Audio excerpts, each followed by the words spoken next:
One of my 2022 goals was to start book journaling, and let's just say I got addicted. This is 100% a habit that I'm going to be keeping up for as long as I'm into reading, which I'm hoping is going to be a very long time. My library is still very small. Actually, no, it is not even a library yet, because you need to have 1,000 books or more, and I don't think I've scraped the 200 mark just yet. But anyway, as I did last year, I'm going to be going through the spreads for my 2023 book journal while also doing a quick tour of the year past. My name is Amy Rosenfeld, and today we are talking book journals.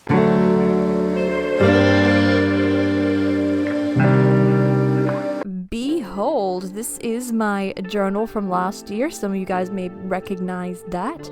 This has got most of my progress here. As you can see, I've almost got it. I haven't quite reached the end of the year while filming this, so I've still got 2 books left on my goal for the year, but so far it's been going pretty well. And then we'll just quickly flip over to where the book is breaking. Once I get this all filled out, I'm gonna tape this part up nice and securely so you don't have to see the inners of the book. A very crude representation of all the books that I have read. My book bingo, I managed to get 2 lines.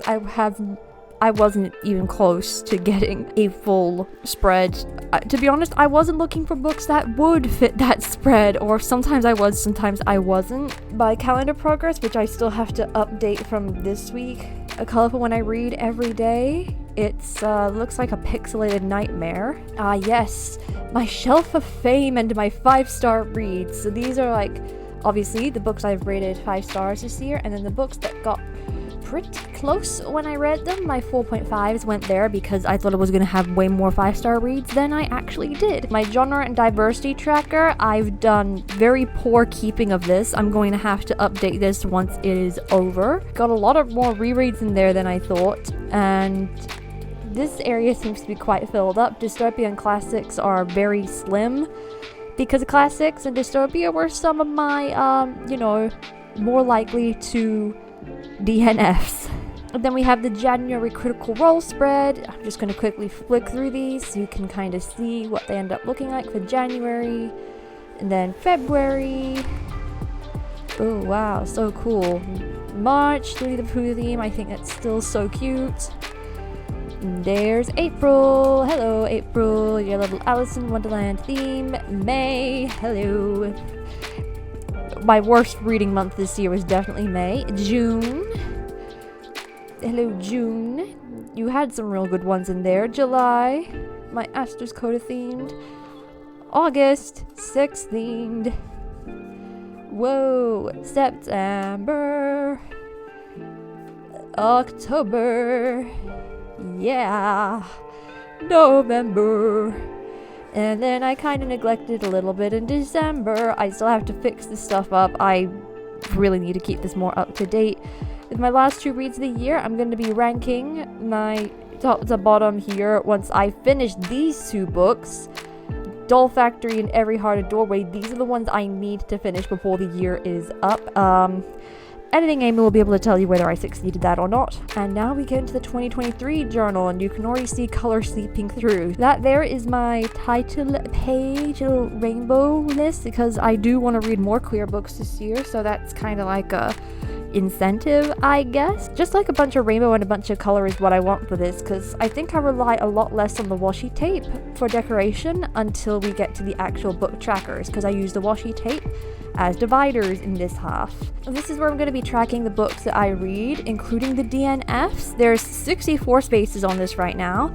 If there does end up being more, I can just use pages at the back of the book for that, with an extra section I added, which I still need to show you guys. And then we have a trope bingo board. I felt like that was easier to do than to do just a general book bingo board. We have got Devils and Demons, Fantasy Western, a bonfire scene because I didn't get that last year, based in New Zealand, an anti-makeover or grotesque transformation, a feminine heroine, a romance that I actually ship, Wear This For Me, Swords and Spells, a culturally rooted urban fantasy, an arena or fight pit, a new book crush, free space, the dinner scene, warlocks and pacts, a drag queen, a hero with dark magic, once an ally corrupted to a villain, fantasy tech, Dancer, Vintage Setting, Evil Power Couple, Ballroom Dance, the 1920s, and Possession. This is an addition I decided to add is a tier list. Everybody loves tier lists, and my pens that I decided to do for this absolutely ruined the aesthetic.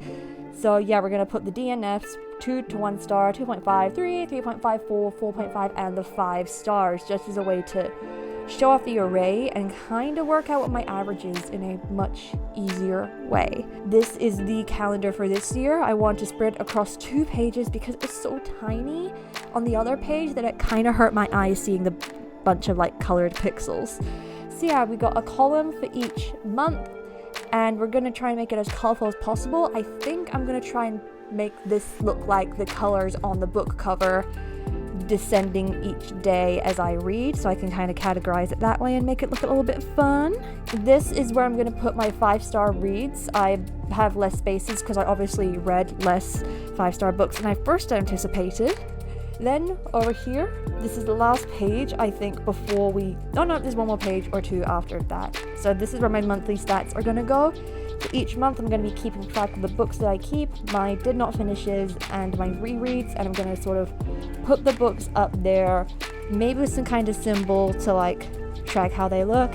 And every month has a color which matches this page back here. I think that's pretty cool. That's always good. Here is my expanded genre tracker because I ran out of space in the last one. So we've got ups and downs, each with the genres, with some space in the bottom to add some stuff if needed. I have no idea how this is going to go. I have no idea how the spread is going to look. So there will, I think, likely be some of these that will be cut in half for the genres that I don't read as much of, including high fantasy, urban fantasy, science fantasy, science fiction, dystopian fantasy, dystopia, historical fiction, and contemporary. Those are where I think the array is going to be this year with the books that I already have. We'll see how it goes. It could be like anything. And then my diversity tracker. So each of these is going to, of course, track different diversities. So we've got based on how they were published. So the ones I want to keep track of would be indie authors and small publishing houses. We really love to do that, especially in the light of the HarperCollins strikes that are happening recently. Who knows, maybe by the time this comes out those would be resolved, but it's still not entirely ideal that it's happening. Then we have people of color, either as a lead or as an author. It could end up being both. Queer lead and queer author, trans lead and trans author, a non-Western setting, some non-Western mythology, and a non-Western author. I want to get a little bit more into that. And then we have some New Zealand, with New Zealand authors and New Zealand settings, because I love my country most of the time.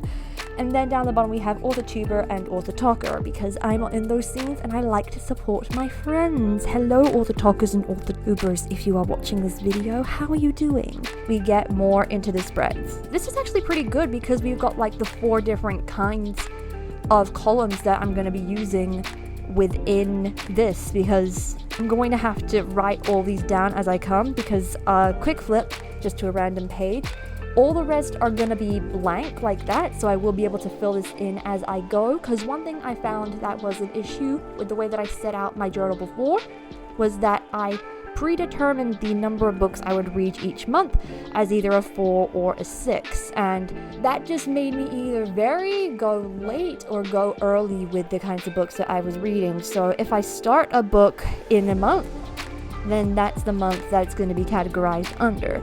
So of course we're going to have a header for what month it is. Here's my lovely January.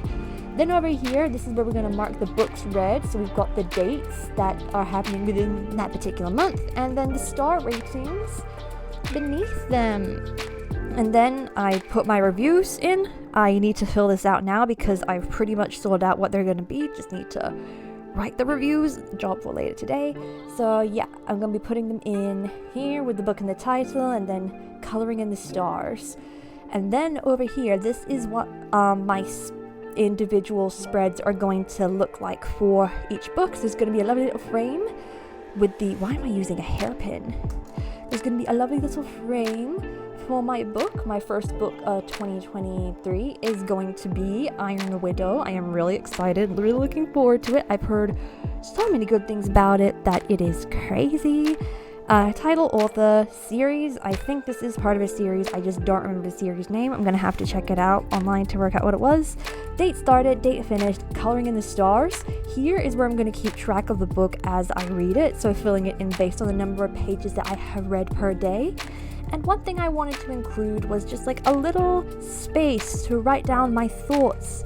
I know a lot of people do it with their books, and this can also help me when it comes to reviewing it. I sometimes wait until months afterwards to actually go and review a book, and if I do this straight away, either when I finish it or I decide to DNF it, to just add notes as to why I liked it, didn't like it, and stuff like that. Just to do a full-on brain dump. Now, the actual spread themes. I had a bunch of themes and a bunch of these stickers on Redbubble that just sort of appealed to me. And what I wanted to do was just make a whole bunch of different spreads across 4, each one with a different theme. So like some of them are my D&D characters, like this one, and then some of them are musicals. This is Black Friday. We got Linda Monroe, president of the Hatchetfield Boating Society, in there. And I've already set up the spaces with these. I haven't done these ones yet because who knows, I might only end up reading 3 books in January. And then others, we got books. So this is Queen of Chaos with some lovely stickers gifted to me by Megan Aldridge when I was part of her street team. Movies, like, and TV shows as well. So this is from the movie Rango, one of my favorite animated movies of all time. D&D shows or D&D modules. So this one is Curse of Strahd, which is, you know, it's Curse of Strahd. It's super iconic. If you haven't played it, you have to see a play of it online. Yeah, and then other D&D characters as well. I just sort of rotate through them as they go, as I feel like it. I won't reveal any more because those will be going up on my Instagram, but let's just go to the back of the book real quick so I can show you this other edition. I have to update this a little bit more, but this is my new series tracker, where basically if I am starting and committing to a series, I'll be able to track the series and the books that I have read from it here. Some of these are obviously blank because they are incompleted series, such as Jenna Moressi's Saviors series and the Deathless series by Namina Fauna, and then this one is black because I didn't finish it. I've got like stuff here and then I can track it on all these other blank pages because I have genuinely no idea if I'm going to hit the 60 mark with books I have finished alone. It's just going to be a matter of seeing how it goes. It's going to be a very interesting reading year with the stuff that I have set aside. So yeah, thanks for watching this. We'll take you now to the outro. And so thus concludes my book journal tour for 2023. If you want to see more updates, remember they're going to be coming on my Instagram at Amy Ryder Rose. You can follow me there to see what the different spreads look like when they're actually completed and see what books I have read as I finish them. Thank you so much for watching this video. If you did enjoy it, give it a thumbs up and subscribe if you are new around here. You can ring that bell to find out when I post more creative content. If you're looking for a good portal fantasy to add to your own TBR for this year, ASTER'S CODA Exposure, my own book, is one that I of course have to recommend. Follow Abby Tagger as she dives into the 3 worlds and discovers her place in them through an otherworldly blood feud. Links are in the description, and while you're down there you can check out my Instagram, my TikTok, my Storygraph, and my website. Stay creative everybody, and I'll be seeing you in the next video.